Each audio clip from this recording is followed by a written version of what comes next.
Hello, my little ninjas. My name's Mike. This is my YouTube page, Mox News, and welcome to your Wake and Bake News at 7 p.m. I'm your host, Moxie, and I am so sorry that I am 30 seconds late tonight. I almost forgot to press flowers, so I'm like, oh my god, I don't have any dabs ready. It's Dabs for Donations Friday. What will we ever do? So I was like, hurry. And I got some dabs ready.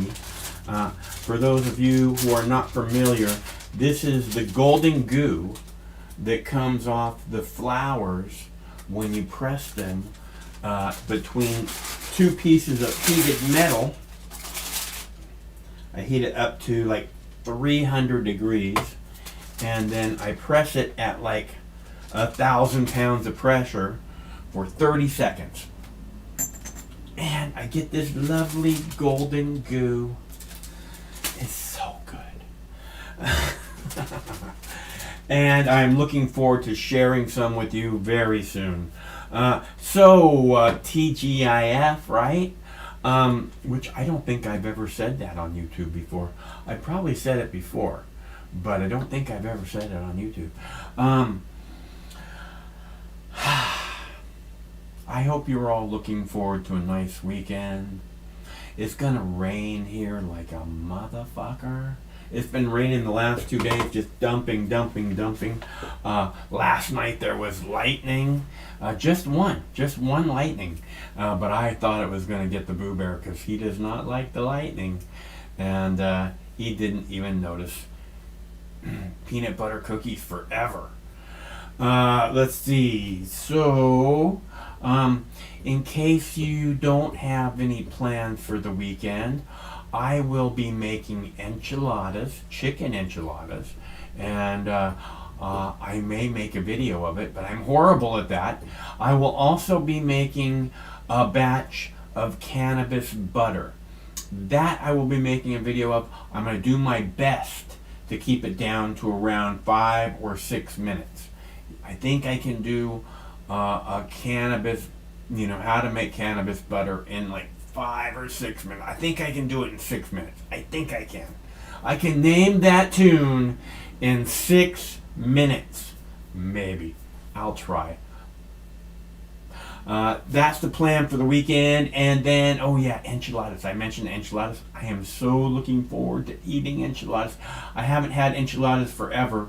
And it's not like they're a favorite or anything, but my mom used to make them every once in a while, and I'd just be like, damn, these are good. Damn right I'm making enchiladas. I haven't made them for like a long time, so I'm really looking forward to that. I supposedly, from what I'm reading, a federal judge, has late on Friday evening upheld the stay of Joe Biden's vaccine mandate. Now, there was a hold put on the vaccine mandate in which all businesses over 100 employees everyone has to be vaccinated, right?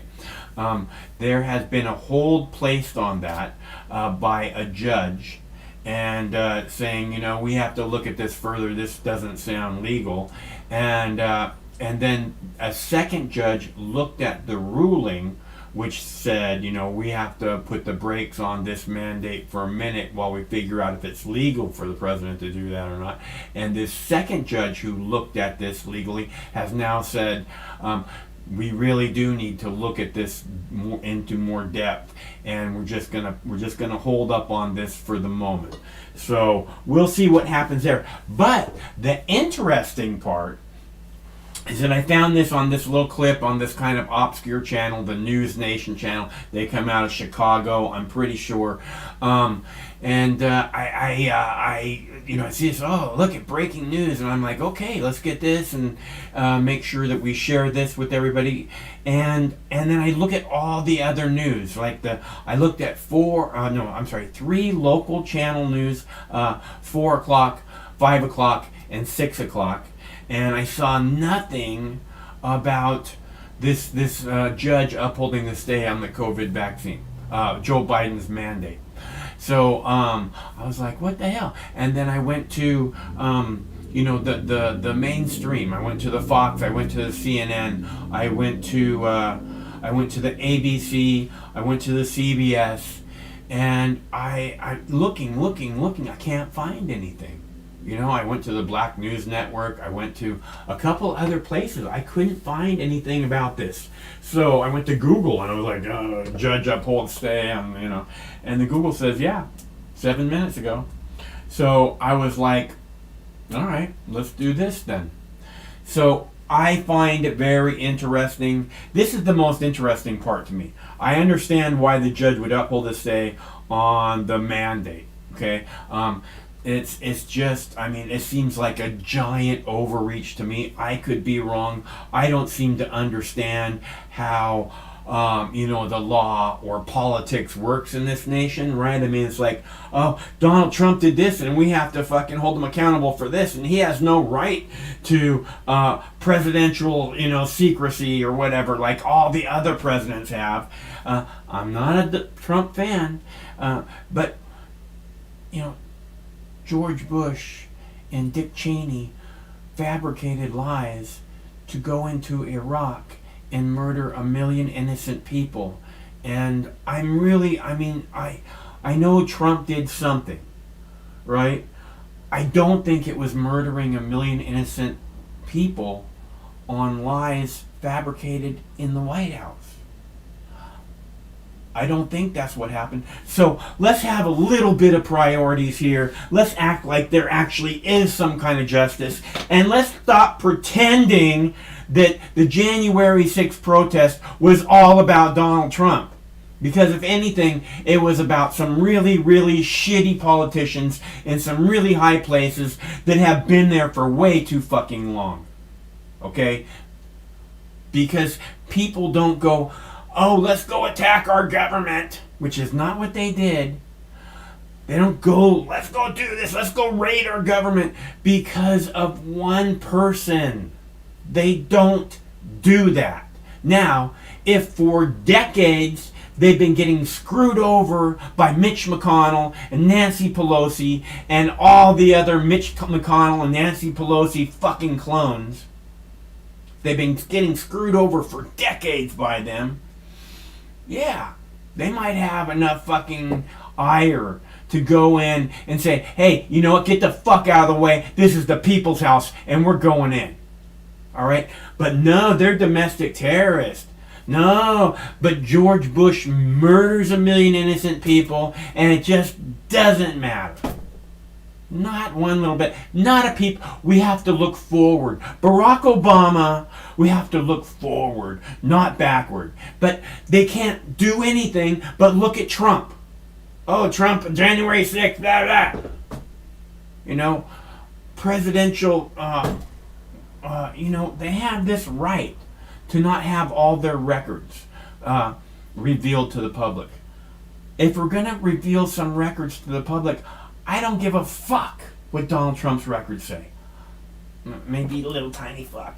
But I want to see what George W. Bush and Dick Cheney's fucking records say. If you're going to open shit up to the public, let's fucking get somewhere. Okay? Instead of this fucking witch hunt for some doofus fucking pussy grabber. Shit! Time for a bong hit. I think it's time for a bong. I think it's a very good time for a bong. Let's see how this turned out. Oh, this will do nicely. We'll just have a nice little dab of this. And we'll feel much better. We'll feel some... Did you guys see anything about the judge upholding the vaccine mandate stay? Right? The judge said, this is unacceptable. That's not what they said. They said, this looks like it may not be legal. So we need to keep, this in check until we decide whether it's legal or not. And now a second judge has upheld that ruling. And I can't find anything about it in the news except for this one news clip. And except for when you search the Google. Have you guys seen anything about it? I'm sorry. Have you, my little ninjas, seen anything about this? About the Queen of England dying? Have you seen that? Uh, Craig's like, did you see the Queen of England died? No. Anybody seen anything about that? Um, I don't pay that close attention though, so I'm not sure.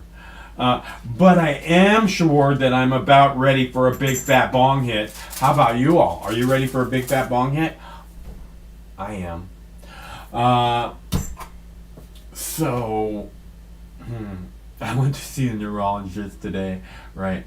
And he's asking me, he's like, so tell me, what is it that you get out of growing your own cannabis? And I said, well, I get to pick the genetics. I know what it is I'm growing. I get to pick the soil. I get to pick the nutrients. I get to pick the pesticides, which I wouldn't use. And and I said, and mostly I eat cannabis, and that can be pretty expensive. And the shit they have at the store is just garbage. I mean, I don't know about your store, but the shit they have in Washington State at the stores is freaking garbage. Gonna cost you $30 for a little pack of 10, and I can eat 2 packs and not get nearly the same effect as what I get from one of my cookies. So I'm explaining this to him, and he says, so what, you just eat the leaves? I said, I mostly eat cannabis. He says, so what, you just eat the leaves? Like, no.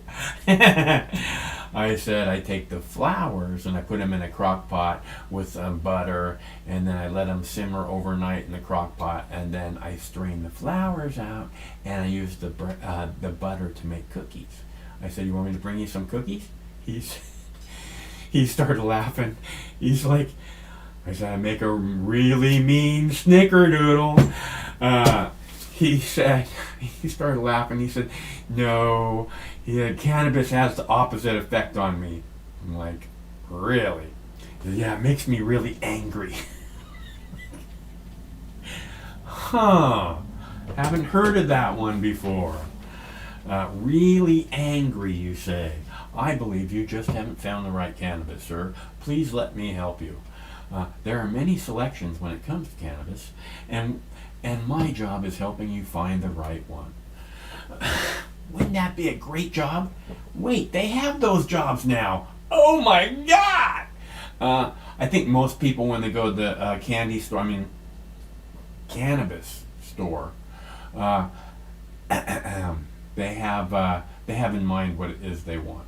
They know what they want, and most of them here in Washington State have pretty good online. No, I can't say most of them have pretty good online menus. Most of them have menus online, so you can go and look at it. The place where I go, I haven't been there. Well, I just went there because I needed to re-up my little, right. The doctor signs a release, an authorization for the cannabis. Said, okay, you can have cannabis, medical cannabis, right? And but in order for it to grow cannabis, which you have to have a medical authorization in order to grow it. But then you have to jump through a second hoop. You have to take your medical authorization to a rec store, which is approved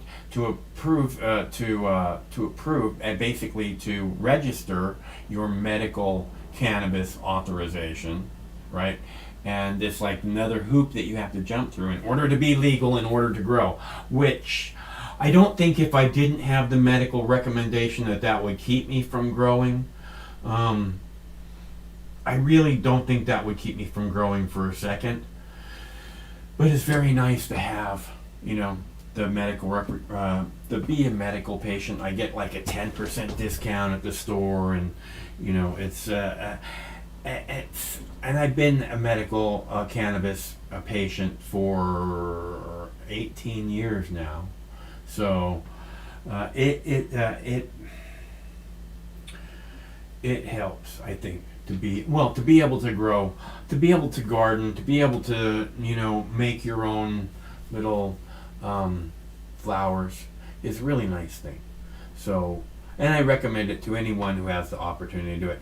I have not perfected it yet, but I'm going to. I'm going to. I'm gonna do it, people. I'm gonna perfect growing flowers. I'm not gonna perfect it. Others have perfected it long ago. I'm simply going to grow beautiful flowers. I'm going to do it. I am. Jackie Cat in here? There she is. Hi, Jackie Cat. My roommate, Jackie Cat, says that he can get bins that are already inoculated. Is that the word? And he said they're only, like somebody he used to work with, and he had bins, and he's sitting on quantities, and he can get us a cute quarter pound for like $200 or whatever.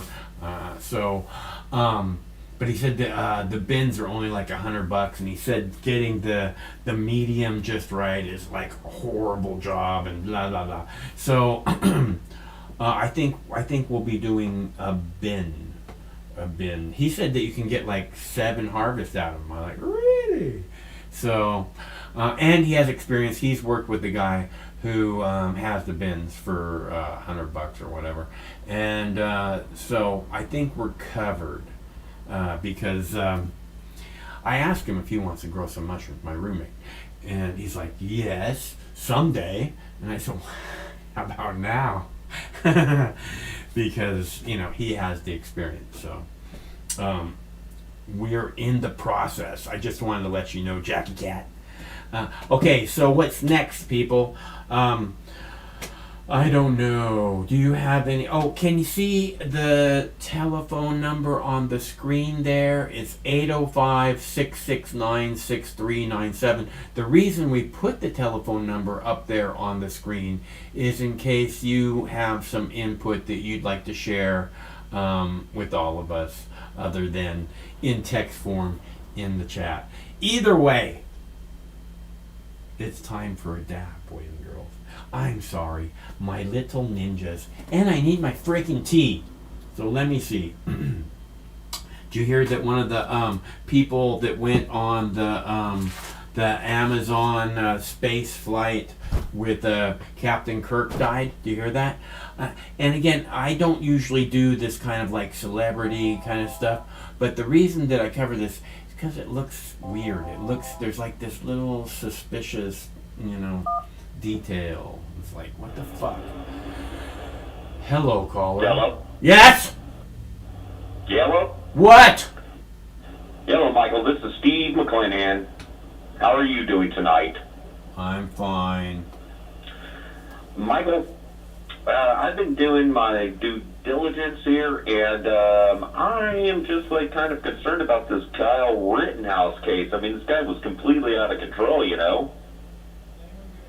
I don't know. Look, I don't know if I made it clear when I was talking about Rittenhouse last night, is that I didn't say that he belongs in jail.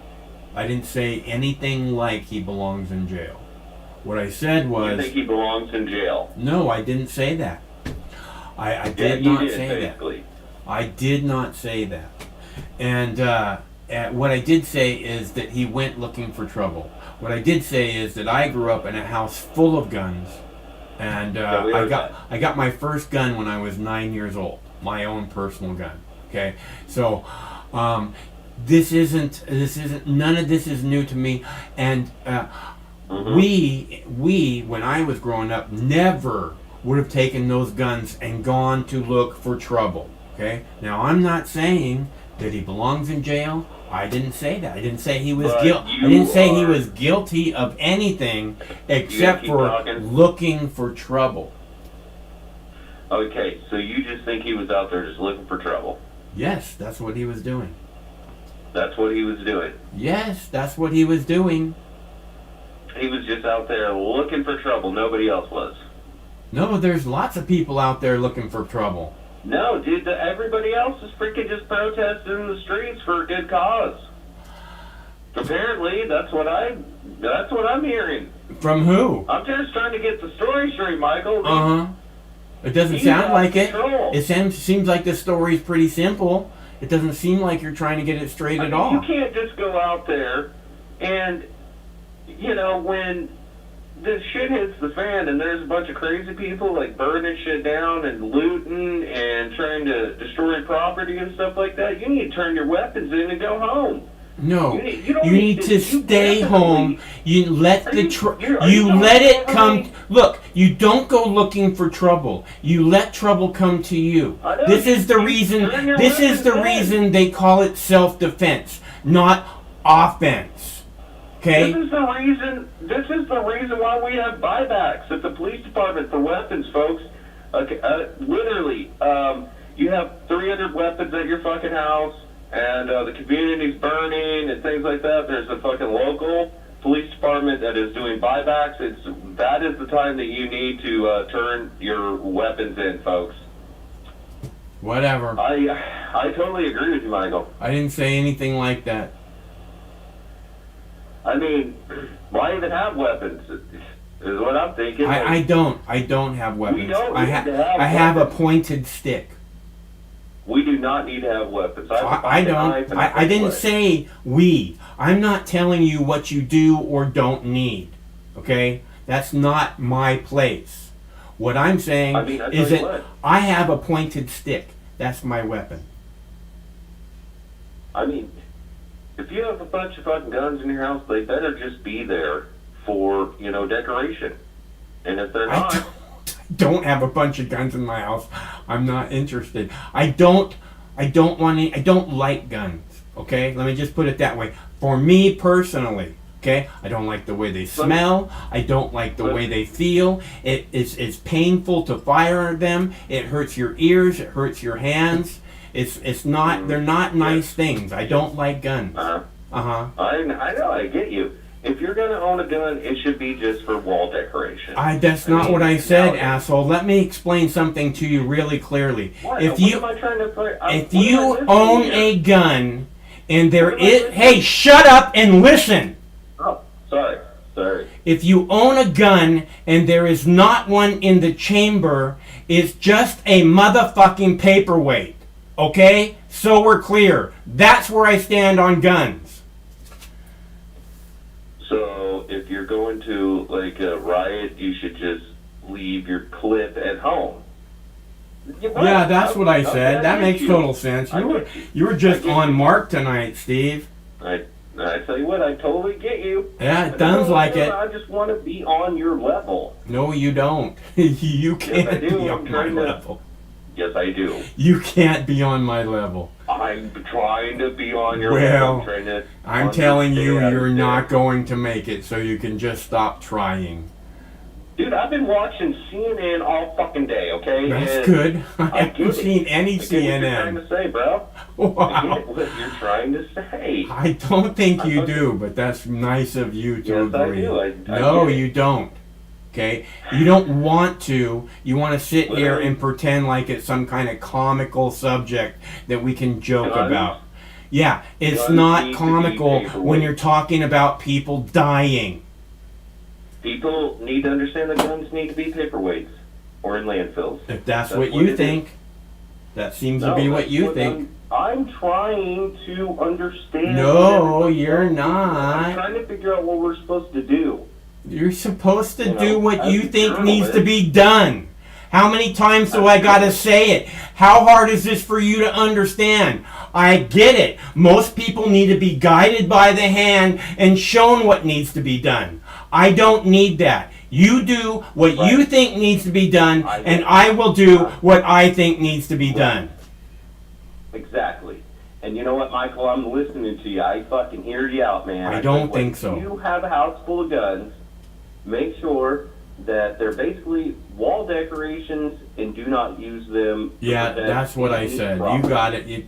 Thank God you got it. Okay, I so got is it. that it? I'm I glad that got we it. come to our understanding. You Damn, I done, got Steve? We got our I'm understanding. not There you gonna start go. promoting this. You're not promoting Listen. anything. I'm Just going to promote this. good. You go do that. I will. Yeah, okay. I'm doing it. Good. We're Bye. doing it live. Good. Bye. Great. He hung up. Look, I'm not playing games. I grew up with hundreds of guns in the house. My guess is at least half of them were loaded. There was a gun, a loaded gun within reach everywhere in the house, in the kitchen, in the living room, in the bedrooms. I got my first gun when I was 9 years old, a .22 rifle. I got my second gun when I was 10 years old, a .22 pistol. By age 12, I was sleeping with the .357 Magnum under my pillow with hot rounds fully loaded and instructions to kill whoever fucking seemed like a threat. Shoot dead center, hollow points, hot rounds, ready to go. Okay? And I just told Craig 2 nights ago, if you don't have one in the chamber, it's just a paperweight. Okay? So that is how I feel. I understand the whole, arm yourself and be prepared thing. Like I said, I don't like guns. They stink. The stink gets on you. They hurt. They hurt your hands to fire. You have to wear safety glasses to be really safe if you're firing, a rifle, because little bits of shit come flying out. So for me, it's not a pleasant experience. That being said, I was very good at it when I was a kid. I have been extensively trained, and I'm very, very good at it. Haven't done it in a long time. Don't want to, and don't want any guns. As Manny has said in the past, I have no skin in the game. I don't know, that I would want to kill someone to defend other people. It might be to defend other people might be a reason to kill someone. But I really can't imagine, killing someone other than, trying to help somebody else. I don't want to kill somebody. I don't want to take that with me. I don't want to kill more people, I'm trying really hard to get past that now. As far as you know. Alright, we still need a freaking bong hit. I am going to, but I don't have my tea either. So I had to smash the weed last minute. We have the lovely golden goo to make into a big fat puff with my beautiful audience, and we'll be doing that momentarily. First, I'm going to go get my tea, and I'm going to play this video for you about Captain Kirk and one of his fellow astronauts dying. Not Captain Kirk, but one of his fellow Amazon astronauts kicking the bucket. And I find it very ironic that this guy goes into space. Can't be much more dangerous than going to space, and then he comes back and he dies in an automobile accident. I don't know if that's ironic or suspicious. And then also, the reason that I did this story is I don't know if they talk about it in this particular clip, but I've heard somewhere in the discussion that the car that this fellow Captain Kirk astronaut was driving or was in didn't have license plates on it, and that is to me suspicious. So I'm going to play this video for you. I'm going to go get my tea, and then I'm going to heat up the bong, and then we're going to have a big fat puff. Thanks so much for tuning in. Be right back. The awful news today that a fellow crew member who just flew to space with actor William Shatner, that crew member has now died in a plane crash just weeks after he and that crew made history. Here's ABC's Gio Benitez.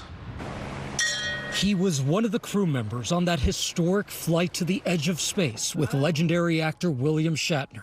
But tonight, word that 49-year-old businessman Glenn DeVries, one of the few private citizens to make it to space, was killed in a small plane crash Thursday, along with flight school owner Thomas Fisher. It was just last month when DeVries soared 66 miles above the Earth's surface and moments later shared with us his passion for science and research. We love both both of us advocating for STEM and science, and in a few minutes, we have a lifetime of stuff to understand and inspire people with. That lifetime cut short on a single-engine Cessna in New Jersey. Tonight, Blue Origin saying in a statement, "We are devastated. His passion for aviation, his charitable work, and his dedication to his craft will long be revered and admired." And David, we still don't know what caused this crash, but just moments ago, Jeff Bezos tweeted that he is heartbroken, calling DeVries a visionary and a true leader. David. Really was just horrible news today. Gio Benitez, thank you.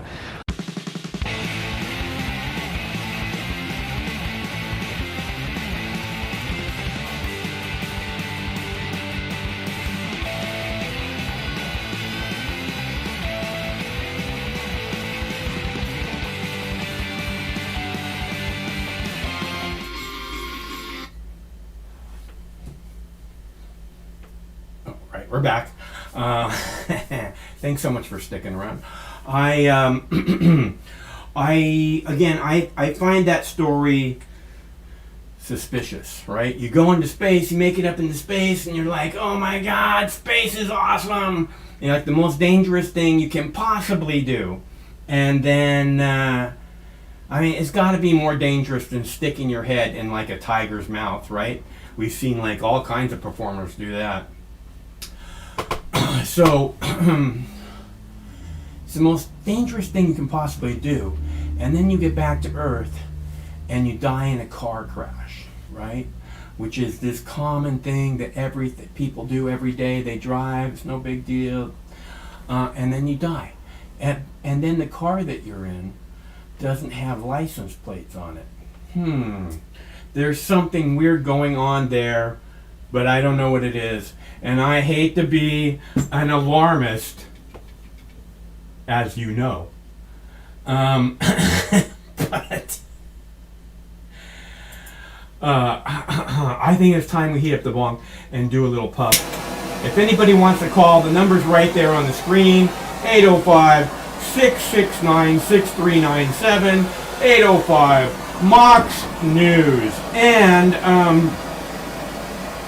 if you didn't hear my movie recommendations for the week this week, they're two Tom Hanks classics. One is actually a pretty good Halloween movie, I think. Frickin' hilarious. Has Bruce Dern and Tom Hanks and Carrie Fisher again. Carrie Fisher's in that one too. She's in both the movies. And a couple other people that I'm certain you will notice. It's called The Burbs. If you haven't seen it, it was the second movie I ever purchased. The first one being Basketball. Fucking brilliant. If you haven't watched Basketball, you're totally like missing out, okay? And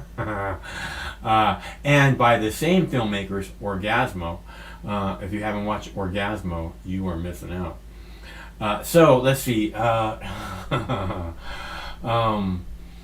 Tom Hanks, The Burbs, and then Tom Hanks, The Man with One Red Shoe. Now, The Man with One Red Shoe, I've watched that movie at least 20 times. And it's hard. I've been thinking about why I've watched that movie so many times, right? You ready for a puff? Oh, this one's for Jackie Cat. It's Dabs for Donations Friday, and Jackie Cat was so generous, just like every Friday, as to make a donation. If you'd like to make a donation, I will be most happy to do a dab in your honor. There are clickable links in the text body of this video, or I'll put some in the chat in just a minute. Big fat puff for Jackie Cat. Thank you, doll.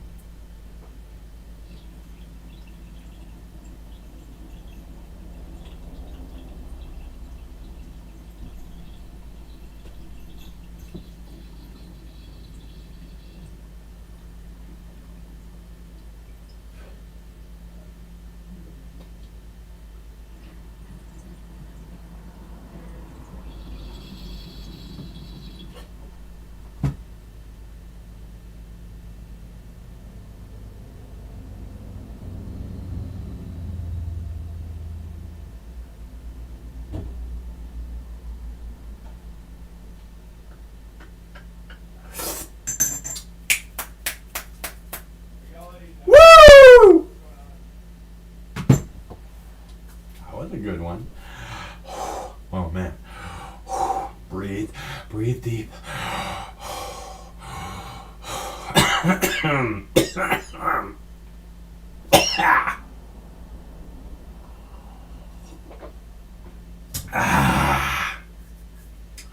Let's see. Oh, right. Text links for the dabs for donations. Got it. So I was thinking about why I love the Man with One Red Shoe movie so much. Tom Hanks, right? First movie Tom Hanks recommendation is The Burbs. Great movie. Second movie I ever bought. It was a gift for someone who I know loved the movie. So first movie, The Burbs. The second recommendation is also a Tom Hanks movie. It's called The Man with One Red Shoe. Excuse me. The Man with One Red Shoe.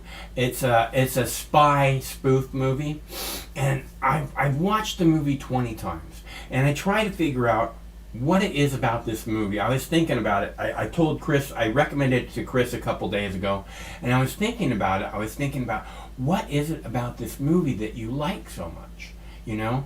And the movie's about a guy who's an artist. He's a musician.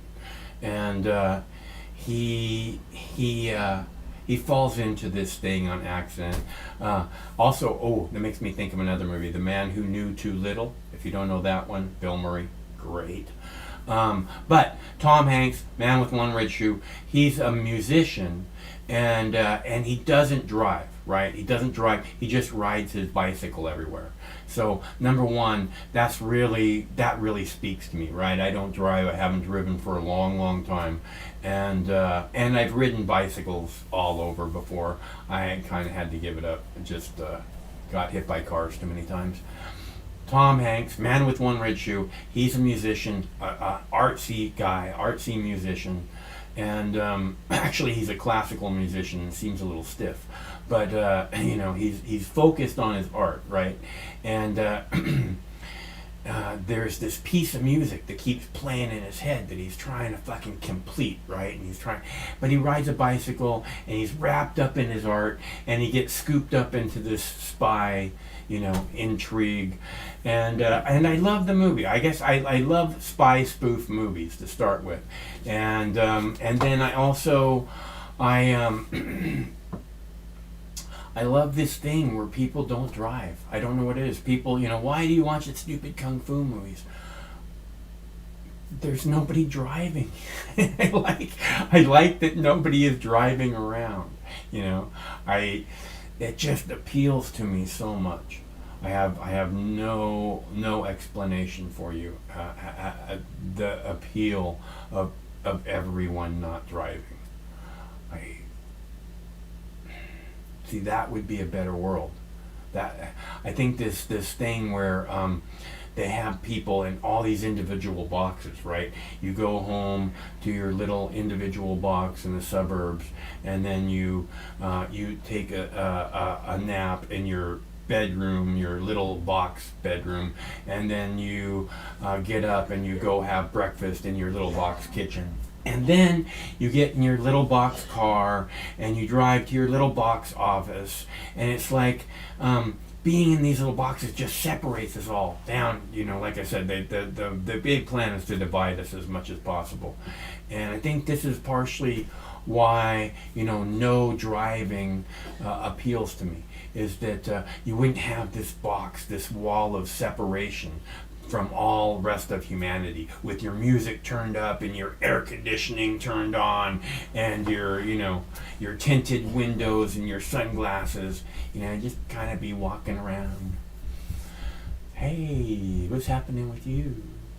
I like that idea so much. But you have to wonder if you give up the convenience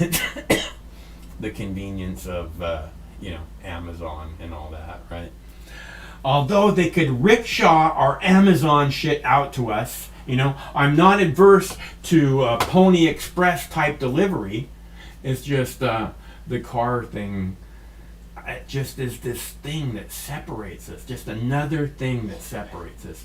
And people look at it like this piece of individuality that I don't know. It's like an individual expression of who they are, and it's so weird. If you look at cars for the last 20 or 30 years, it's like every single car, well, let's say 95% of the cars, are either white or black or silver, or some kind of like a version of silver, like a really light bronze, or like a really, really light blue or purple color, or this like really light pink color, but it's definitely silver with like just a hint of this color on top of it. And then it's this expression of individuality, and the cars all seem to look alike now too. There's around the corner, there's these big Mercedes vans, right? They look like 2-story vans, right? There's one around the corner, and I don't want car. There's probably if I won one of these $1 billion $1 billion lotteries or something, there's actually one Ferrari and one Porsche that I'd really like to have. Actually, there's 2 Ferraris, but they're fucking. They belong in a museum. There's no reason to be driving that shit out on the road. But this Mercedes that I saw, the big giant Mercedes vans, right? There's one I saw, and it says Winnebago on it, right? And I look at it, and it's got like an awning that like an RV has that pulls out, and it's got like extra doors, and it just looks like, and it's got dualies in the back, right? I'm like, what the hell, man? So I'm just thinking, if I won one of those $1 billion lotteries, that would be the perfect car to go to concerts in, right? But you'd want it with the Maybach, the Maybach package, right? The anti-ballistics. So I'm not sure if it comes with that car, but I bet we could get it. I bet it does. So, but it's got to cost a fortune. It cost a fortune on the little cars. Got to cost a fortune on something that size. But it said Winnebago on it, and that was like, whoa, what is happening? It's like, is this like, it's not like an AMG thing, right? I wonder if they make that in an AMG model. Am I rambling again?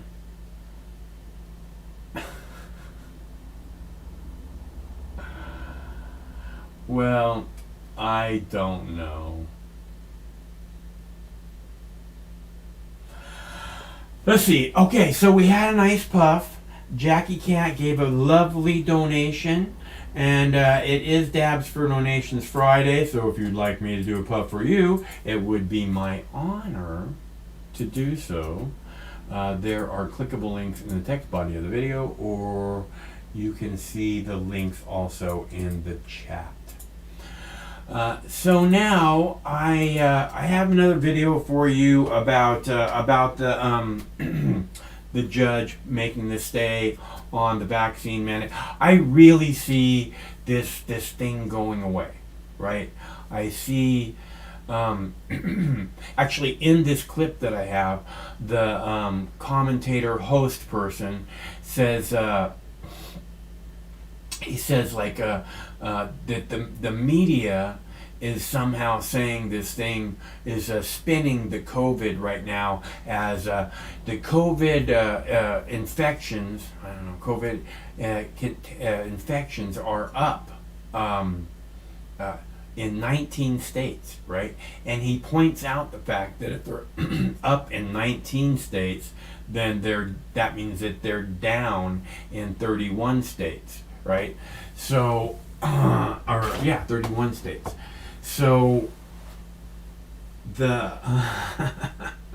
which I think is, this is the whole spin thing. It's like we never hear interviews with a doctor saying anything except for the government's fucking, lying.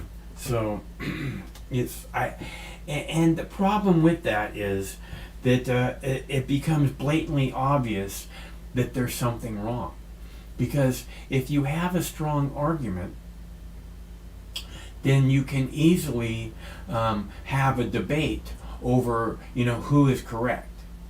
But if you go, yeah, there's no debate to be had here, when it's obvious that, a huge percentage of the population believes that there is a debate to be had, and everyone who's supposed to be having this debate refuses to have it, and those who try to have it on this new wondrous platform we call social media gets kicked the fuck out. So all this adds up to something's not right. And I don't know what it is. But I've never, ever expected to see cars lined up for miles waiting to get an injection in a parking lot. I really never expected to see that, and I can't imagine anyone else expected to see that. So it's this bizarro thing that comes out of left field, and then all of a sudden it's like everybody has to get it. If you don't have it, you're not allowed to go out to dinner. This is a whites only neighborhood. Don't you know that? I'm sorry. Vaccination only neighborhood. If you are not fully vaccinated, you are not welcome downtown. But I love going downtown. I don't know what's wrong with me. Just keep asking. Because I don't really care. I'm good. I'm good with me. I really am. I find it fascinating that my neurologist wants to know more about my gardening. Like, what is going on with your gardening?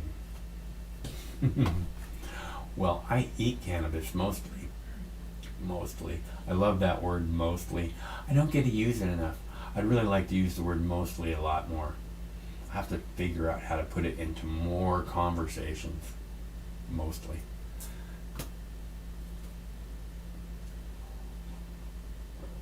So, they come at night. Mostly.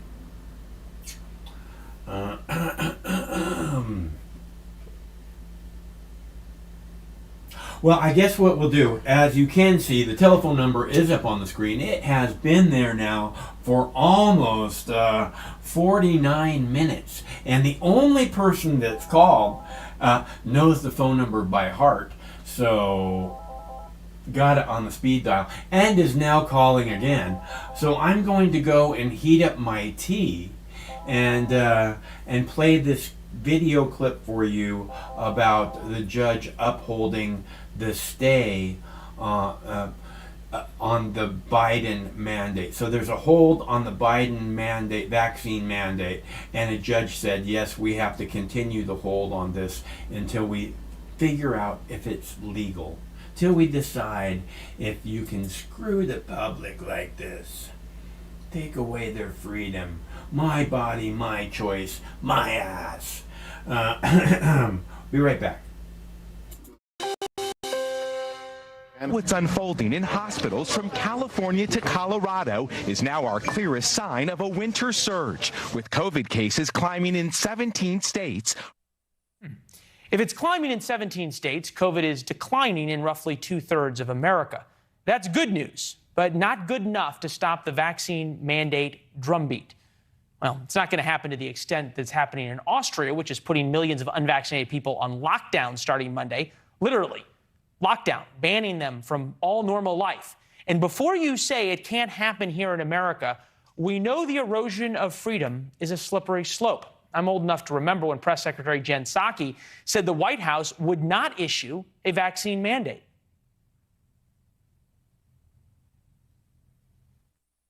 That is the role that institutions, private sector entities, and others may take. That certainly is appropriate. Yeah, she said that that was not the role of the federal government. That all changed. There is a federal mandate, including for contractors, which includes airlines, and just breaking, the Fifth Circuit Court of Appeals upheld its temporary stay on the Biden vaccine mandate on businesses. But that's not going to help the Southwest Airlines workers. They're now planning a stand-up, stop the mandate rally outside Southwest Airlines' home airport in Dallas tomorrow. Joining us now, Tom Bokard. He's been a pilot with the company for 11 years, founding member of the Southwest Freedom Flyers, joins us now. Appreciate you being with us, sir. All right, you got a reprieve through January 5th. What happens then?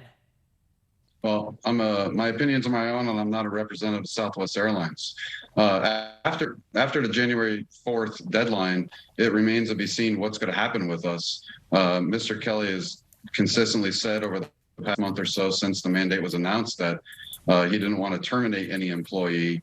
But since United Airlines lost their preliminary injunction a few days ago, unpaid leave is back on the table, at least in a legal sense. So until he comes out and says otherwise, we view it as unpaid leave is still a possibility, which is effective termination. Any idea why Southwest went from a hard deadline that they had for you guys? There was one rally that you all held, and now all of a sudden it's, hey, no problem, you can work the holidays, right? That's the way it appears to be. I think that the company didn't expect that there'd be as many of us as there are. How many are there? We have about 15% of the company now, and that's only the ones who know about us. Wow. That's the workforce, not just the air crews. Yeah, and then you got this rally tomorrow. I'm interested, is your issue with the vaccine or with the vaccine mandate, and are any of the folks in your group vaccinated? Absolutely. It's just about the mandate. It has nothing to do with the vaccine at all, as a matter of fact. We have employees who are vaccinated who refuse to show the company their card because they say it's none of their business. We have people who are hard-nosed against the vaccine because they believe it's a tyrannical overreach.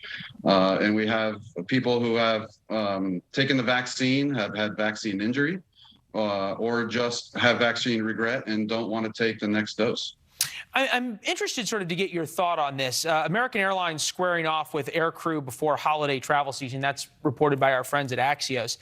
It's no secret that Southwest had their system meltdown about a month ago that we reported on. It does get the feeling as though this holiday season is going to be anything but fun to fly.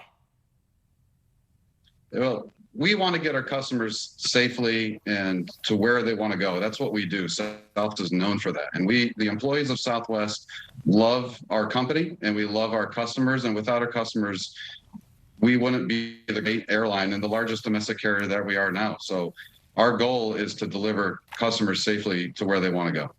Hey, Tom, it was great talking to you. Thanks for taking the time. I know you're doing all this on your personal time, which says a lot about what you believe. We're going to cover the rally tomorrow and also how Southwest deals with it, all right? Yes, sir. Thank you so much for your time. Yeah, thank you.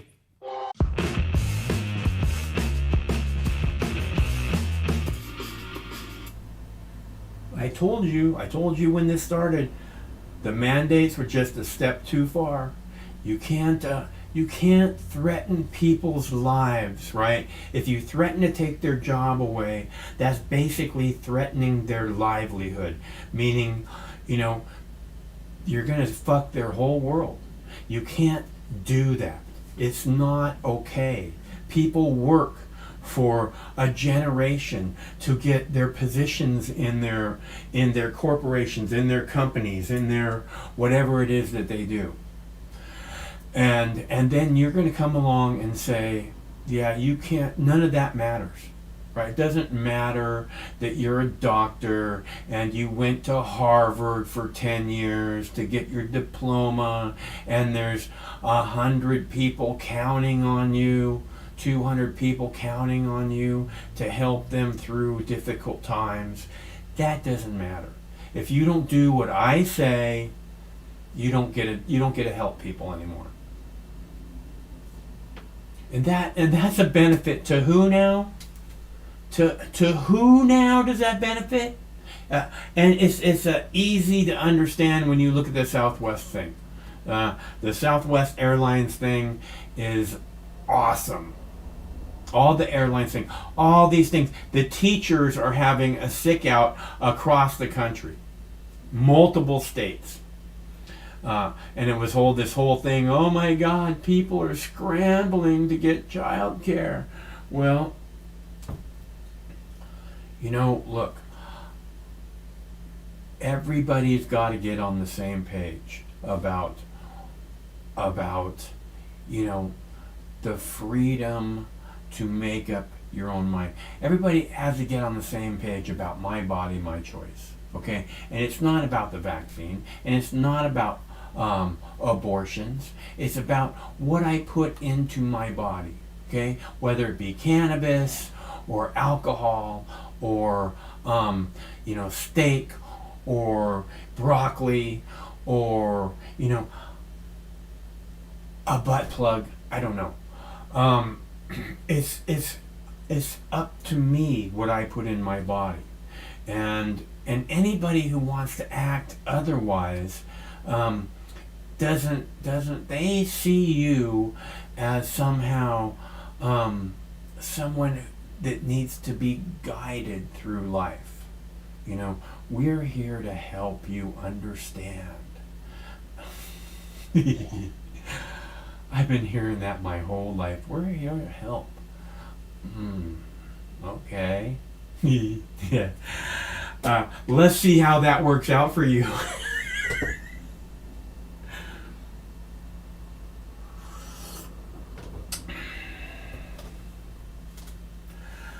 I just want to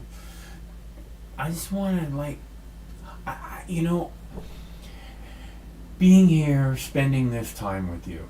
One of the big things that I was always concerned about when doing YouTube is that there were months when we do 1 million hours watched, right? And it doesn't happen anymore.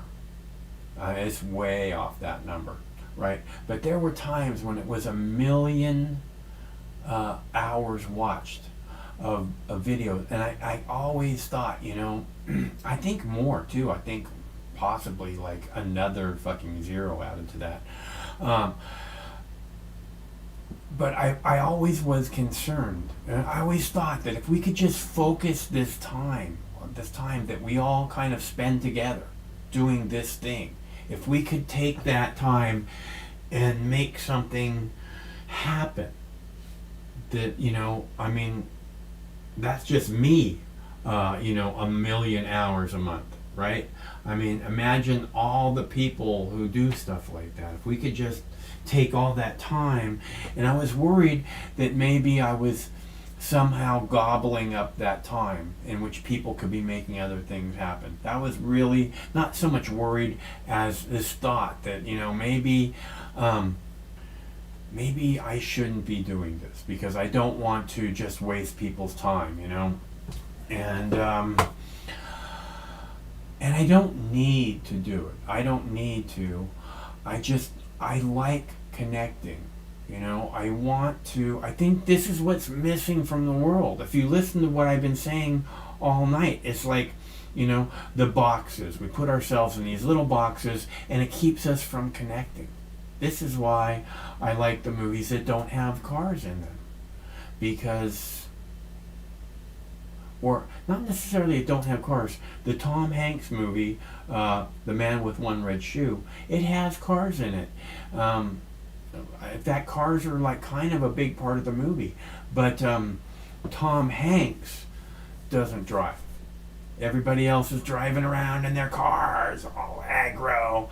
And Tom Hanks is riding his bike and thinking about this piece of music in his head, trying to get it just right. And thinking, I like this movie. Hello, caller.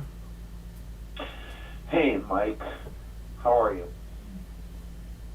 Good. Good. Thought I would break out of my little box for just a second, if I can get reception, to say hello. Cool. I didn't mean to put you in a box. No, I do live in a box. It was a good call. We all do. That's kind of the point. Yeah, I've lived in a lot of boxes. I lived on a circus train for 2 years. I lived in a Volkswagen bus for 3 years. Currently living in a 10-by-8 trailer, and I lived in a tree house for 2 years. Right on. Where was that at? That was on a 55-acre farm on Puget Sound. I lived underneath cedar trees, like with view of the water. Awesome. Really beautiful place. I think that's. I'm really surprised we don't see more homeless people doing something like that. In Maui, they have a whole community that's all in the trees. It's freaking cool. Yeah, that place on Puget Sound was special because it was in 90. I lived there in 1994, 1995.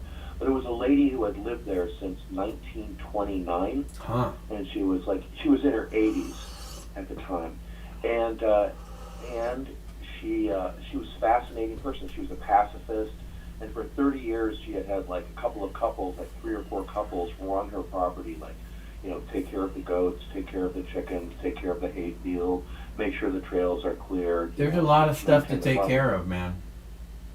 Yeah, on a farm, there's always something to do.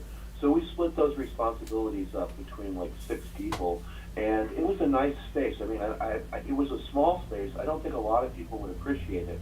It was interesting. When I lived there is when the Unabomber got attacked, and I thought it was really ironic that I was living in this little cabin underneath these trees with no electricity.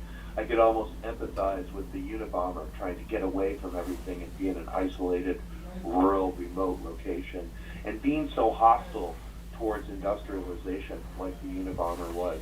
I mean, I think if you read the manifesto, it made a lot of sense to me. Like, technology is the root of so many of our problems. Yeah, I keep coming back to one of the things I keep thinking about is, you know, what would happen if we woke up tomorrow and there was no internet? You know, what would happen? And I keep thinking about that a lot. Is there any TV series about that or anything? I think there's one. Craig was watching one where there was like a nuclear bomb or EMP or something. I can't even. I mean, I think there have been some films. I don't know the titles of them, but yeah, the idea is it's a real concept. And not only would we not have our cell phones and our magic boxes that make us happy, our computers and such, but a lot of manufacturing and things that happen, like water distribution and hospitals. I mean, our whole society depends on electricity. And if we didn't have it for a month, it would be crazy. Because we don't really have a sense of community, right? Like, we think, like you said earlier, like we think of like our individualism, my car, my gun, my house. But a lot of people aren't thinking about my community. How can I make sure my neighbor's okay? Is everything cool, you know, with other people in the community? Because they're so focused on themselves. Have you noticed that? I mean, I noticed that. I see it a lot when I'm driving. Like, I will wait in a crosswalk. Clearly, you know, I'm right here waiting, and people just drive past. And all I can think is, aren't you special?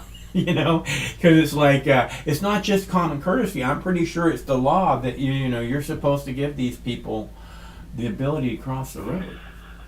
Yeah, I'm a driver, and I live here in the same state as you, and it's true. But it's also dangerous driving. It's just dangerous. Like, even if you're going slow, like you're 20 miles, 25 miles an hour, and you're paying attention, when it's raining outside, it can be hard to see. So I really think those flashing yellow lights for crosswalks are a good idea. Mm-hmm. I've definitely looked up and I'm like, oh my God, you know, pedestrian, slow down, stop, right? I've seen a lot of people drive right through too. They see the person in the crosswalk and they'll just drive right through. Yeah. Because they're in a rush. Yeah. They don't want to stop. I wanted to talk about a couple of things. First of all, what's going on in Austria, and I guess there's a province in Austria that is going to impose lockdowns for unvaccinated people. Yeah, they're going to lock down millions. That was part of the last story that I just played, the last clip. Well, maybe I missed that one, but it's only for unvaccinated people who are going to be locked down, and they can only go out to the grocery store or to go walking once a day, but it's super restrictive. It sounds a lot like what happened in Australia. Yeah. Except for it wasn't just unvaccinated people in Australia, right? They locked down everybody, didn't they? Yeah, they locked everybody down, but this is like segregating people who Whites are only. not vaccinated. This is the whites only neighborhood. It's definitely segregation. And it's not really even based on science. Like, I think even ordinary people recognize that vaccinated people can spread the disease, transmission. So this really doesn't make any sense. Vaccinated people can spread the disease, unvaccinated people can spread the disease. It doesn't stop transmission. So it doesn't make any sense. A lot of things aren't making sense right now. No. I watched both of those films, The Burbs and The Man with One Red Shoe, and yeah, they were both good movies. And like I said, Tom Hanks kind of plays that Jimmy Stewart character really well, the everyday man. I really liked The Burbs music. I think Jerry Goldsmith did the music. It was a classical music score, and it was very well done. I liked it.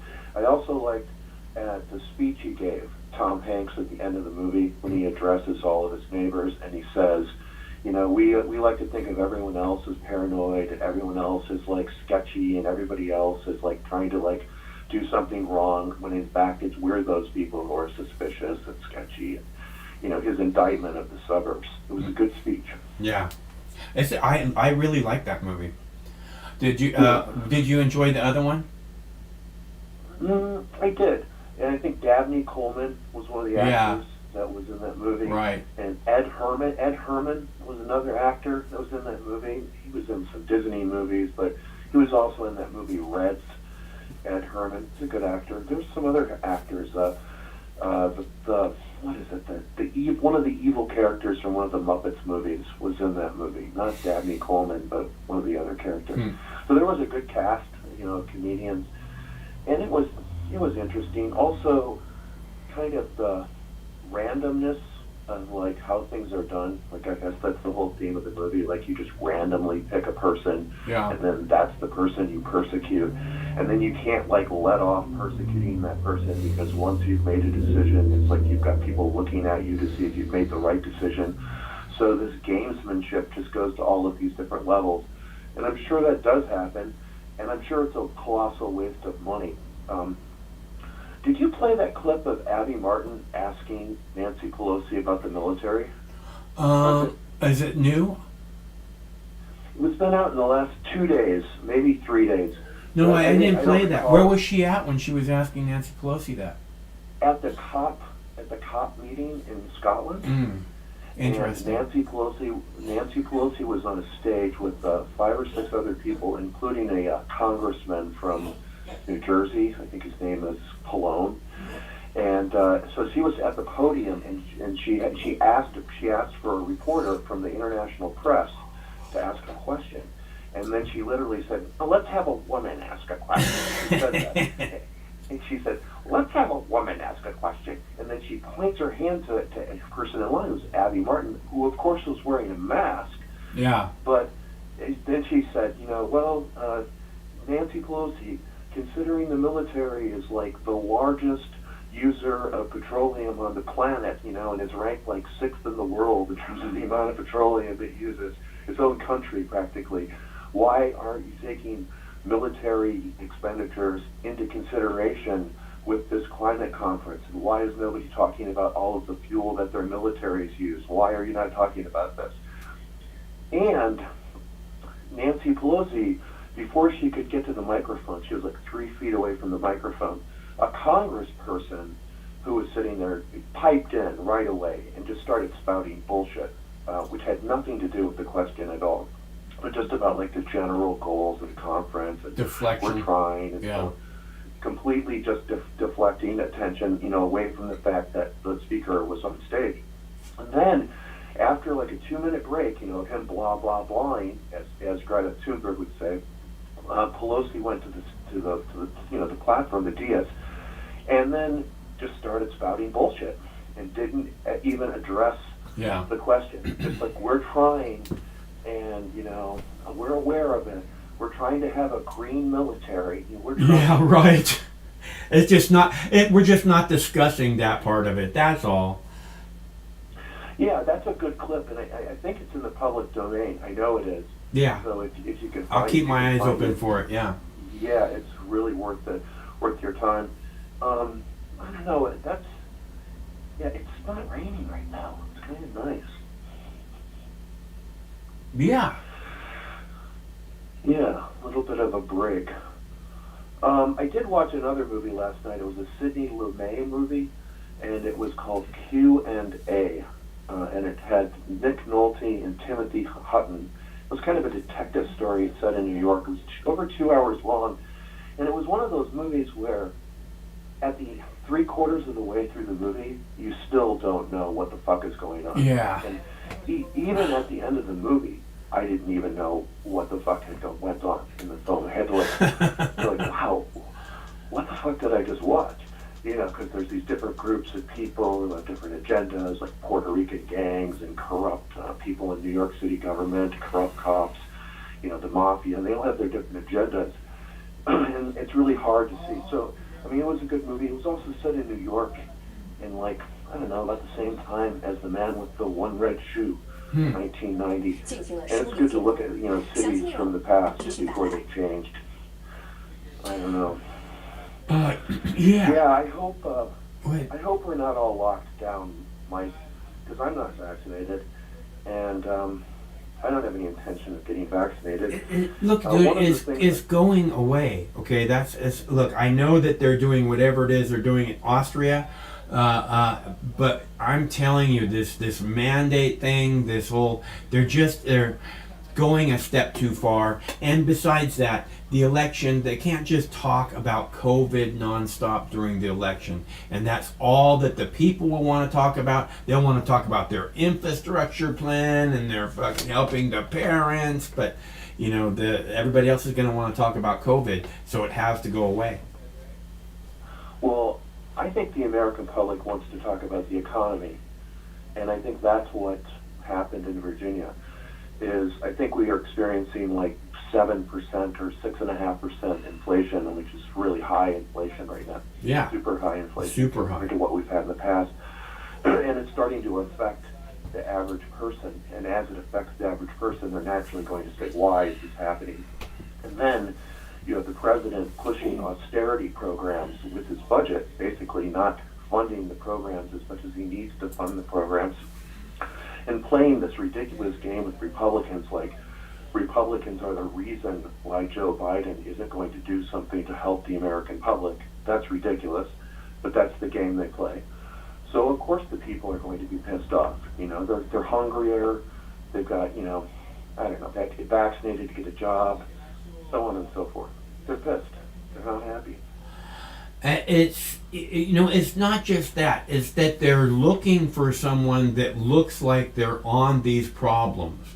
And from what I see, the people in the White House, all the secretaries and all that stuff, the vice president, they just don't seem to get what's happening, And I think the people are,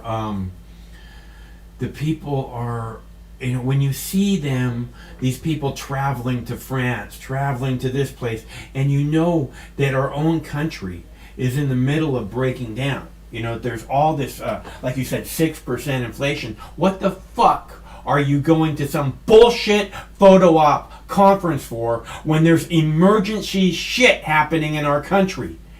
I think that's one of the way a lot of people feel. Well, I think I asked my brother what the price of gas was in San Francisco. I think he said it was like $5.25 or something like that right now in California. Yeah, well, it's $4 here at the Costco. So yeah, I think I saw even $4.50 in Seattle recently. So $5.25. That's like real $5 gas. and I mean that affects the people who are working people the most, not the poor. It not affects the rich, everyone people who work. because everything is transported by fuel powered vehicles. So that means that the price of everything goes up. Price of everything goes up. There was one story, like the computer isn't on, but there was one other story I read today, and it's about the premiums that people have to pay monthly for their Medicare, I believe it is, their Medicare payments, went up $21 last month, which is like one of the largest increases in the last like 20 or 25 years. And they said that like 75% of the reason why the premium went up $21 this month is because of one drug that has been approved to treat Alzheimer's disease. And the cost of adding this drug to the plan increased everyone in the country's plan by $21. And here's the article of the Associated Press. If you read it, it says this drug, they don't even know if this drug works in trials. Like the company, Biogen is the name of the company, they think it works, and their studies say it works. But independent studies say, might work, might not work. But as a result of it, the prices of everybody in the United States, their premium's going to go up because of the potential amount of people who could be given this drug for treatment for Alzheimer's, which affects, tens of millions of people in the United States. I found that to be interesting. Another example. It's beyond interesting. It's like you're saying, an example of corruption in our government. Go ahead. What were you saying about pharmaceutical companies? Price gouging, just straight up price gouging, and fixed markets. Like if the government's going to buy this drug and distribute it through their Medicare program, it's a boon for that particular pharmaceutical company, which means they're going to make billions and billions and billions of dollars, while poor people around America have to pay more money on their premium just to have some kind of health coverage. The system is just disgusting. And it's another story, another drug story, because there's all these drug stories, right? So this the second booster that's going to be approved by the FDA. I just read a story at Yahoo News, I believe, that was quoting CNN.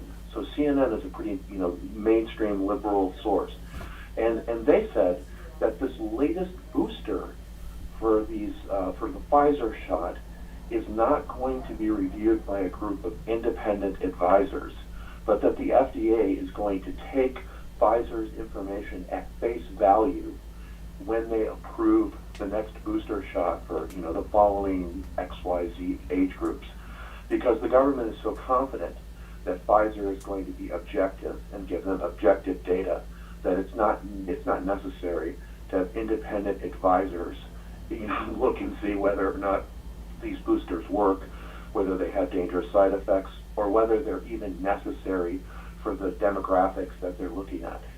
That was interesting. Yeah, the pharmaceutical companies have far too much influence in our government. I can't stand this whole lobbying bullshit, all this money that's thrown around. It's corruption at the height of corruption,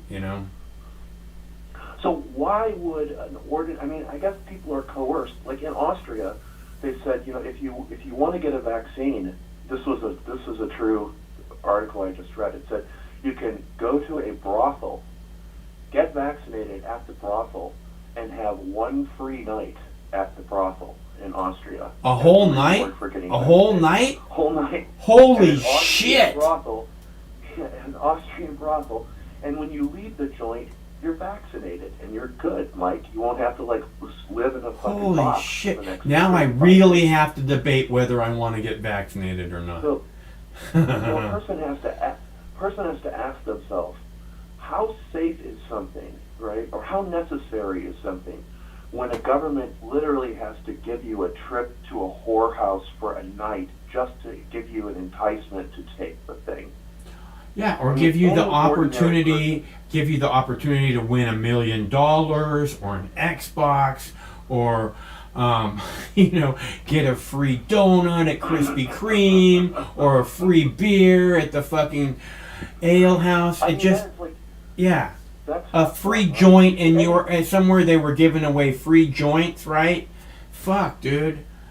I mean, it's obvious. Any objective person who just was like brought here from another time period, like 3 years ago, and they were in this environment, would say that is totally insane. Something's wrong when they're trying to bribe you with like something like $1 million or a ticket to a brothel, or even coerce you by saying you can't work.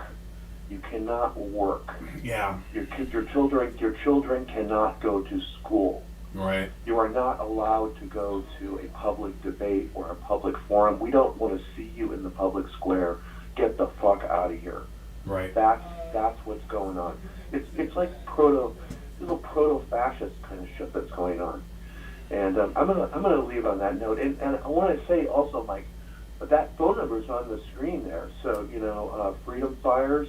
Feel free to burn them up and make a call. We're all waiting. Yeah. Anybody, feel free to call anytime. Hey, Chris, it's good to hear from you. I hope you enjoy your weekend. Yeah, you too, Mike. Thanks for the recommendations on the movies. Okay. Yeah. Okay. Talk to you later. And that's our buddy Chris from Olympia. And I'm all out of video clips. I didn't bring any other video clips. I didn't want to do a whole bunch of video clips. I saw the stuff about the breaking news on the federal court upholding the stay on Biden's vaccine mandate, meaning that they're not making people, they're saying it might not be legal, so we have to wait and look before we actually impose this upon the people. Hello, caller. Hey, Mom, what's going on? I am doing this thing that I do. What is going on with you? Thanks, bro. Hey, it's funny how y'all was just talking about how everyone's getting desperate for people to get vaccinated, like government. Yeah. Right? Yeah. And like I said, my wife went back to college. She got like her little $100 given to her. Oh yeah. Yeah, man. They give like $100 to college students. I think it's the same with the government pushed all the money to the states. Yeah. And the states try to figure out, okay, well, we'll give, the students and with some of the money we'll do it in a lottery, blah, blah, blah, blah. Huh. But that whorehouse shit. Yeah, right? That can really make that angry white guy can't get no pussy. That is a diehard Trumper. That some bitch gonna eat, his ass gonna get vaccinated. That's probably gonna be that's probably gonna calm his ass down too. See, this is the big mistake that the Biden administration is making. We need to legalize prostitution now. If you want to ever make COVID go away, legalize prostitution now, and we'll be able to end this shit overnight. Now, check this out. On that question of legalizing prostitution, what do you think is a good age where you can legally prostitute? I think you have to be 18 because you mean go to a prostitute or prostitute out, be a prostitute. No, I say 25. No, you have to go to a prostitute. No, you're talking about being a prostitute, right? A professional, no, legally. That's what I'm saying. So let's say the government legalized prostitution. Yeah. What age, legal age, should they be allowed to be legally a prostitute? You say 18, I say 25. Well, the point of me saying 18 is this whole thing about not telling me what to do, which I've been telling people since I was 5. But at 18 years old, you're actually, the boss of you, and and I think that if you do this, you have to be over 18 or 25 to do this. Then you create a whole nother black market, which is, you do. And it's a very gray area black market because they are age of legal consent and prostitution is legal. So you don't want to spend time going after those people. You want to get the ones that are under 18. But listen, I'm looking at the psychological impact. Do I want to someone who's 18 years old that's going to try that two or three times and it shatters that person's life forever, okay? Or either to someone who's more mature and grew up a little bit, hell, maybe a fucking parent, right?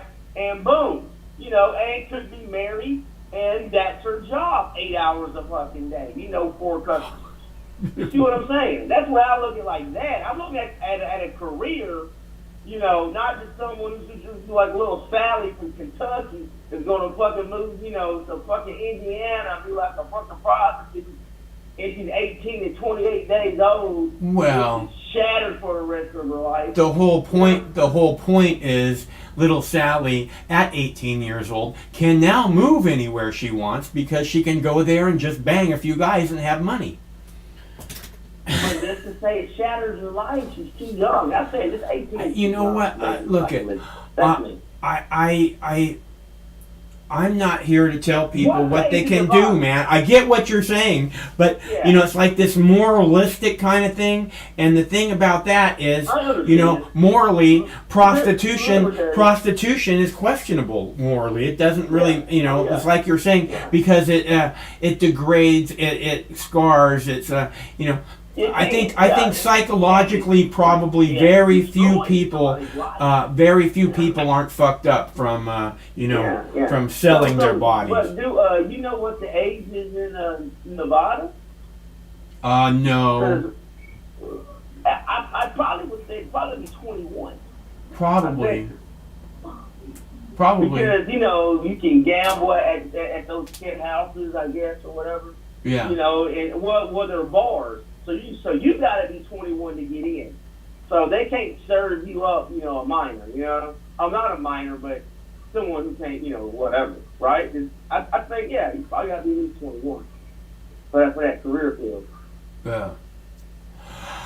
I don't know. Again, it's this adult thing. It's this age of consent thing. It's about creating kind of a whole nother black market in this gray area, and that's a big part of legalizing prostitution, is bringing it out of the shadows and allow it to actually be in the light, where hopefully the women will be subject to less abuse. You know.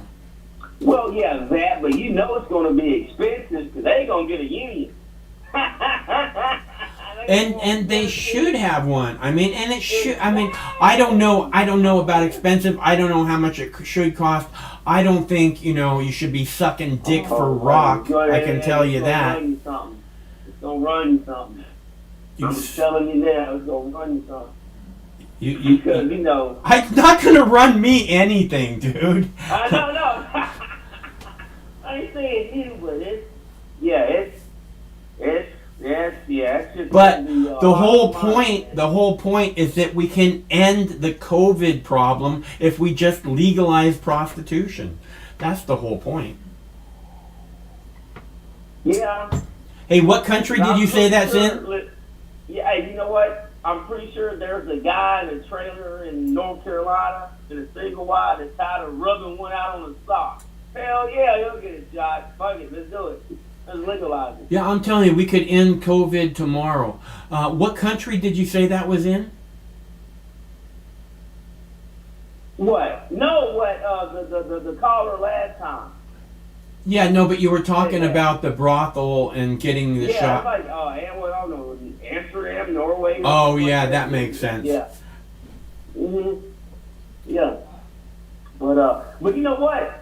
South Korea prostitution is legal, and they don't have a COVID issue. Oh, I don't know. I don't know. They seem to be pretty, you know, lockdown shit. Like, you know, they're able to. No, not South Korea. No, they're pretty good. Yeah, no, I'm saying that they're able to kind of keep things somehow. Like, if you look around there, everything looks like it's completely dust free. You know what I mean? Everything here looks kind of dirty. Yeah. But there, everything just looks like it was just polished with fucking wax and everything. You know? Well, you know what it is? I was stationed in South Korea for a year. They don't litter. Like, they don't waste a lot of stuff. Yeah. You know, they're like disciplined about, you know, policing up after themselves when it comes to trash, and, you know, and they raise their kids that way. Yeah. And and the old men or old women, they sweep the sidewalks, and they don't have brooms like how we have a broom with a long handle. Yeah. Right? They have a broom with a short handle, and they bend over. Huh. And throughout their life, their back curves over. Huh. Because there's structure in South Korea. I'm pretty sure it's in. I've passed through Japan a couple times, and I'm pretty sure it's strictly just that culture over there. That it's like a level of where you got to work your way up to this level to be successful, and it takes generations. So that's the reason why if you shame your family, you kill yourself. Literally, they take it that seriously. I know I've heard of that in the past. I know that's a traditional kind of thing. I mean, that's not something that you see happening on a regular basis, right? Well, you don't live over there. No, but that's why you have that forest in Japan where they all go hang themselves. If you remember a few years back in the news with this South Korean captain, he capsized a boat and like a lot of South Koreans died. He committed suicide. That's just their culture. That was a ferry, right? Yeah, it's something like that. Yeah. Yeah. And I think it had like some college students on it or something. Yeah. And a lot of them died. Yeah. Right. It was real bad. It was horrible. Yeah. And but that's their culture. If they shame their family, it's serious. Like you don't see divorces. I lived there a whole year, man. Kids go to school 6 days a week. Down there like 10 months a year. Huh. They're strict, and they have small families. Like, you ain't gonna see them with 5, 6 kids. They may have 2, and that's about it. But whenever they're focused on that family life, it's what they focus on. Meaning, whenever they're younger, they get it out the system, and when they get married, that's it. And they focus on something totally different. Well, a man has got to have priorities. Yeah, exactly. Mm-hmm. But yeah. Got plans for the weekend? Oh yeah, we are going to see Cat Williams tomorrow. Oh, lucky! That's awesome, dude. I know, yeah, man. We got good seats. You know what? When I get off the phone with you, I'm going to send that video to you. Oh, excellent! Yeah, that's cool. I'm looking forward to seeing it. Okay. You want me to send it through you to Facebook? Do you have like an email address, or you can put it where? Yeah, I do. Okay, yeah. If you can put it on an email address, that would be awesome. What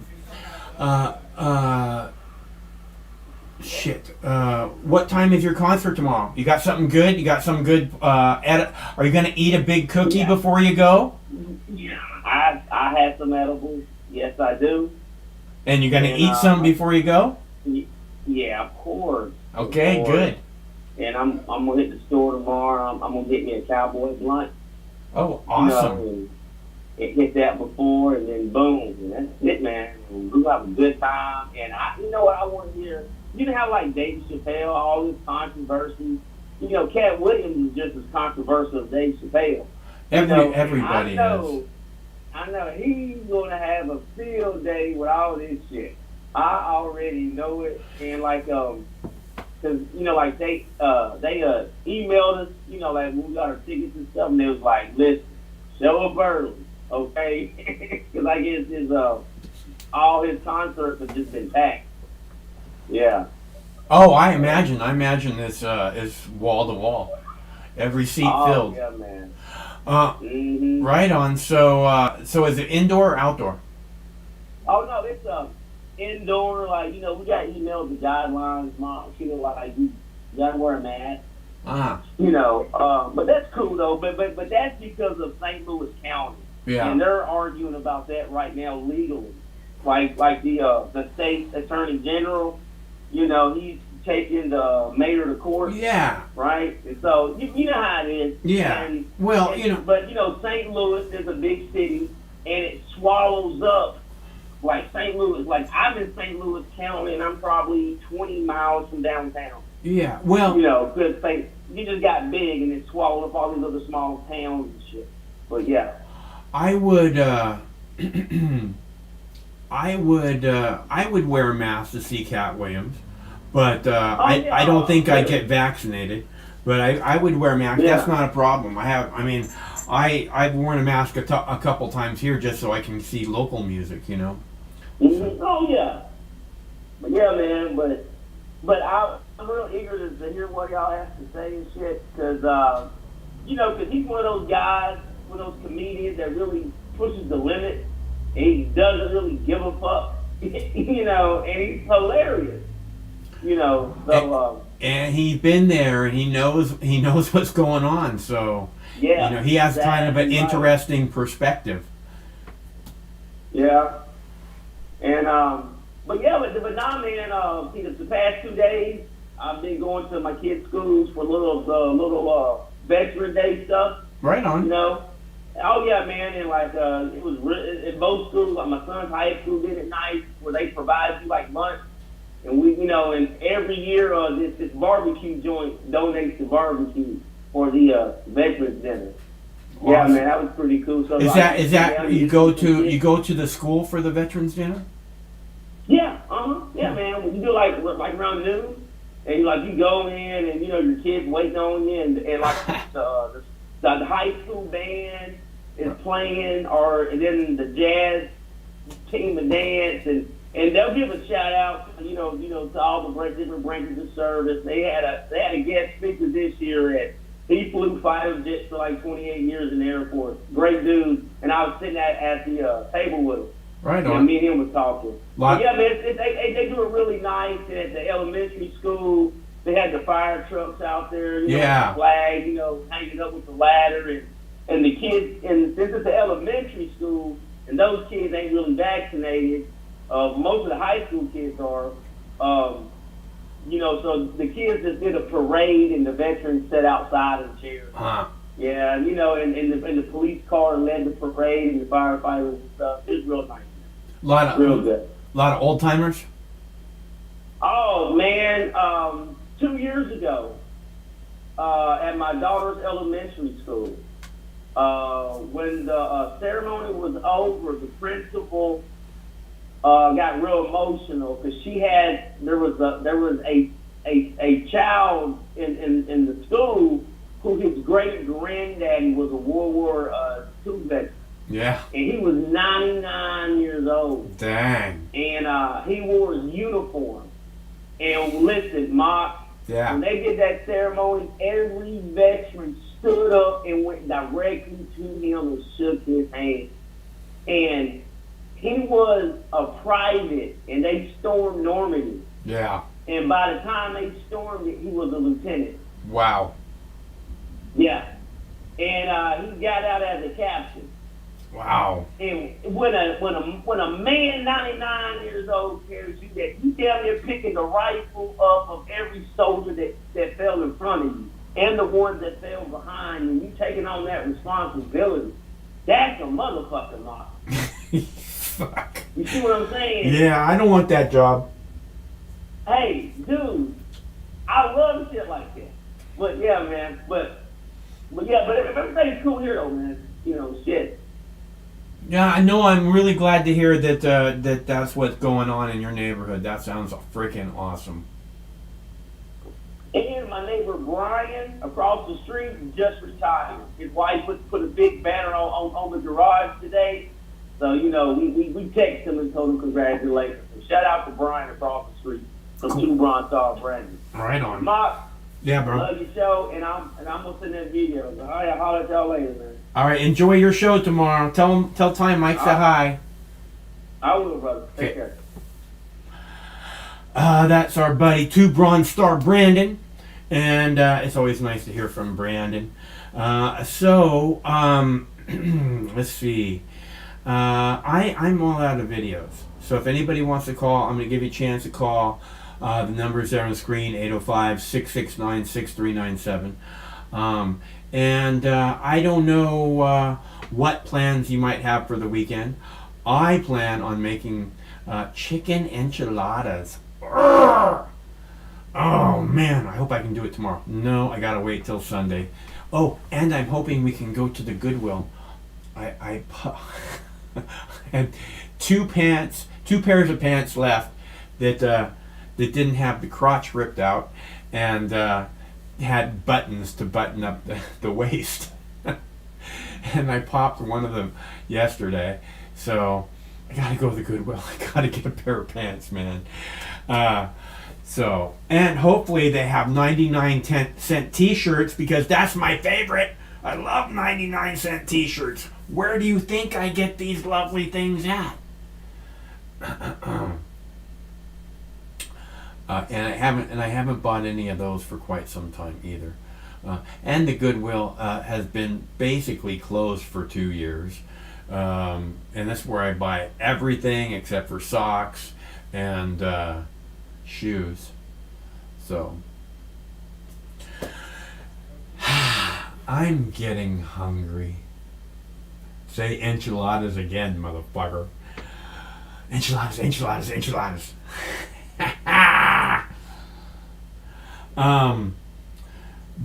But I have plenty of food downstairs, which is nice. So I am going to, I'm also planning on making a batch of butter this weekend. I'm going to go hopefully step by step. I'm going to do the video, try and keep it under 5 minutes, or under 6 minutes. And I go step 1, step 2, step 3, step 4, step 5. Hopefully we'll be able to do it in 5 or 6 steps. Under 6 steps, under 6 minutes.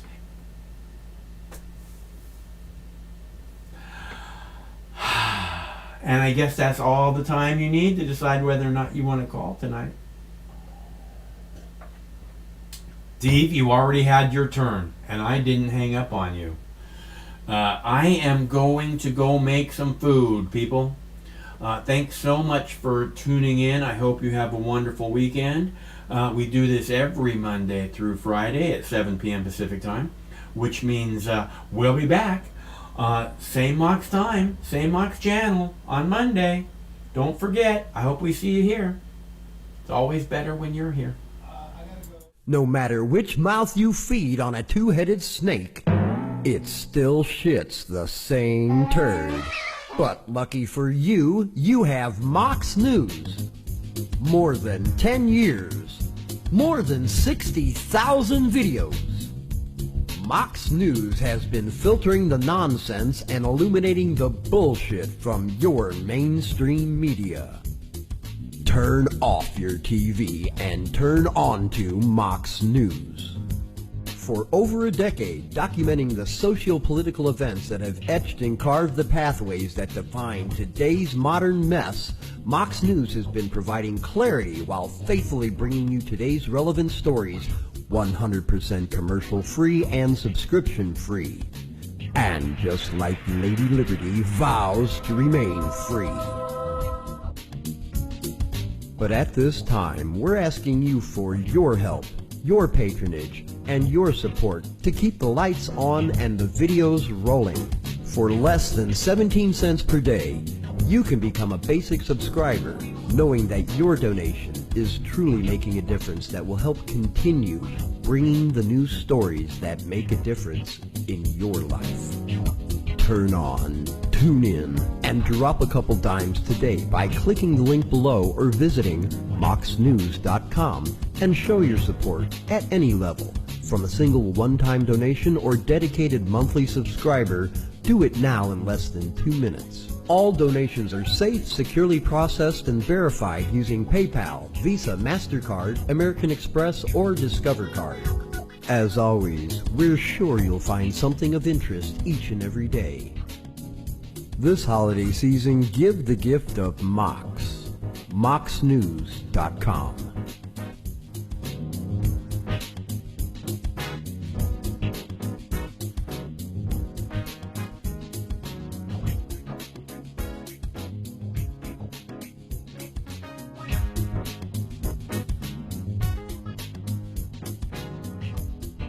I mean, this coalition of misfits, and they cobble together and they don't attack each other. They stay united. I wish the coalition of misfits, and they cobble together and they don't attack each other. They stay united. Coalition of misfits, and they cobble together and they don't attack each other. They stay united. Coalition of misfits, and they cobble together and they don't attack each other. They stay united. Coalition of misfits, and they... Sometimes life can be a little overwhelming. Sometimes the weight of the world can be too much to bear. Sometimes you need to stop worrying and take a deep breath. Sometimes you need cannabis. Introducing Brightside, high-quality cannabis delivered right to your door. Brightside offers an extensive menu of strains and products to meet your needs. Choose the experience you want, and we'll send you the dankest herb, the real sticky icky. Some top-shelf marijuana. If you like what we send you, keep the whole jar. We'll even include some nugs for you to blaze. As part of Discovery, you'll get to try new strains and products. Side effects may include euphoria, increased appetite, uncontrollable giggles, elevated sensitivity to musical dopeness, and reduced anxiety. Tetrahydrocannabinol may also induce feelings of existential well-being and relentless optimism. With a Brightside subscription, you can get it once a month, once a week, or whenever you want, all at a price you'll like. And yes, this is a real company. Do